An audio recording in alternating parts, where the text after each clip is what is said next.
Never thirsty. Never thirsty. The phone just start ringing after that comes out, or it's still a grind? No, it wasn't even that. Like the phone really didn't start ringing until like years later, because like I didn't really start taking beats serious until I got an opportunity. The football player Desean Jackson, he actually gave me my first opportunity when I was like 18. He's the one who moved me out to LA. I met him through I was staying in an apartment complex in LA, and I was just like selling weed out of there, just chilling.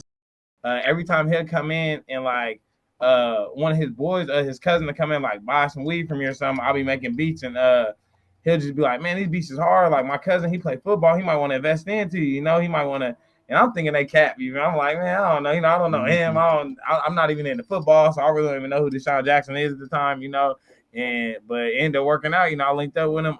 He put my work, and we just worked out some. And he was like buying beats from me at first, and then he was like, when I go back to season, I'm gonna sign you. And then he did. Like right before he went back to season, he signed me and moved me out to LA. That's crazy. So okay, so now you said that you weren't taking beats seriously. So what were you doing? Like, what was your hustle? What were you? Is just selling? Still like I did a bunch of stuff. I'm just like involved in a bunch of stuff. Like I've always been like real popular in high school. So like whether it was getting a popping artist to go perform at a show, and I was the one to put it together, and I put like $500 or $1,000 on top. You know what I mean? I just had a bunch of different type of plays, like selling kicks, selling tennis shoes. Like just a bunch of stuff, but the beats, when I got that opportunity, that was the most bread I ever seen in my life. And, it's opportunity, moved me out to LA. So I was like, I'm gonna really start taking beats serious, but really taking it serious. I went and learned all the business about it, first before I like really got into it.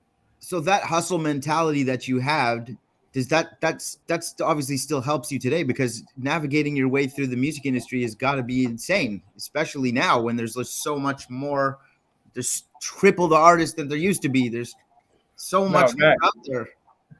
No, facts. You got to just have a plan and stay focused and stick to your plan. You got to know if you're going to take music serious, just as an artist, as a producer, you got to know everything it is and know about it. You can't just go in here like just always dream, always have your hopes and dreams and stuff, but it's like have your stuff together too, so you can be able to execute these dreams when the opportunities present itself.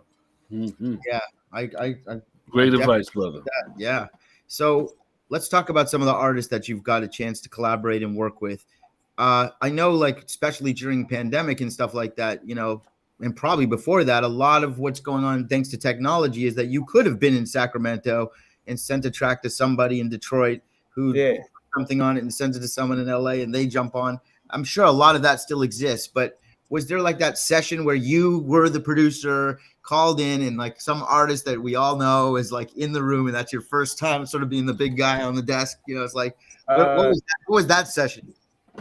I don't even know if I even had one of those sessions. It was just like random flukes at different times. Like, cause you gotta think I'm with the football player. So with him, he's traveling all around the world. And at that time, Desean was young, so he used to bring his whole camp with him everywhere we went. So everywhere we go, I'm just gaining relationships with different people, and different stuff. So I might drop some beats off here, and then this will get plays.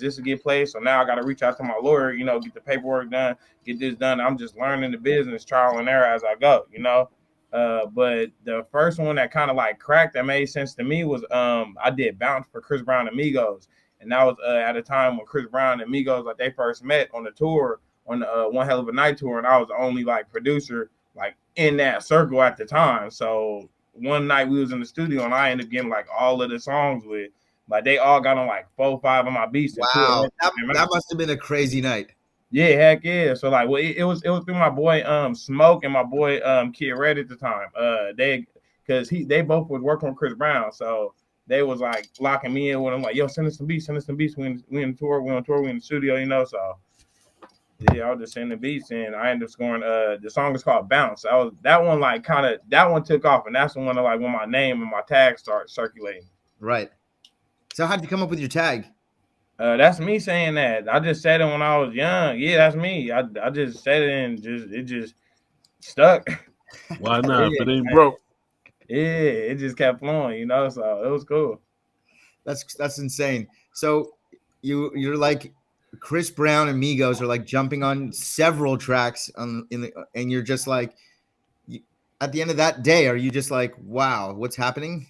No, I was trying to get him to come out because I'm sitting back. I'm like, how this work? Like, are they gonna put it out? Like, yeah, I don't know what's going on. So, and it took a minute for him to come out too. Like, it took them like a year just because they recorded the songs while they was on tour. So, I wasn't used to like records being done and then going through a process. And then I'm thinking artists just drop songs and put them out the next day and they blow up and we all famous. I'm not knowing how this shit works. So, which is really how it doesn't work, but it seems like it's like that more and more now. People just go in the studio, they record something that day, it's out that night. It works like that sometimes, but just in this situation, it just wasn't like that. Yeah, well, of course, there's like artists like that you're dealing with. That's corporate.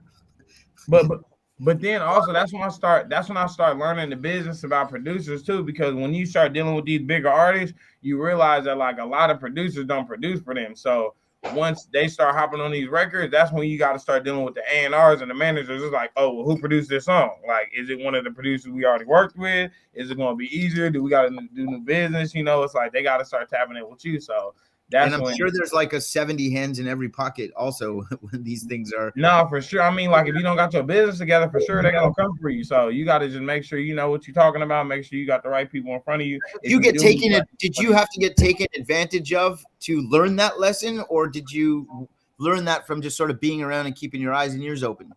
I didn't really get bit too hard. I had like one situation where they like sent me over a producer deck just like for a song, and basically a producer deck is just like the thing that the label gonna send you as soon as you get a placement, which is dope. It's cool. But if you sign this producer deck, just know that they got control over controlling the long agreement, the long form of the record that's about to come out that they're presenting to you. They're saying, but they're sending you the producer deck, basically saying like you made it, like you're on the project, but you can't get excited about that. Send that to your lawyer, have them take care of the long agreement. It may take like a couple of weeks, maybe a month, 2 months at the max, but at least you're gonna be done right. You're gonna get paid what you want, Yeah. So you're lucky because there's, I'm sure, a lot of horror stories, especially with new artists come in or new producers come in, and it's like, oh, this song blows up. They got paid $500, and they're like, yeah. I'm not gonna say what song, but I had one song like that. I told you I signed the producer deck. I didn't know they sent it to me. I'm like, oh, I got the artist, good. I just signed it, send it back to them. It came like because they had told me they was like, oh, it's only gonna be on the mixtape. It came out on the album, bro. Hell yeah. I'm like, but I already signed the shit, so it's like, wow. Never thirsty.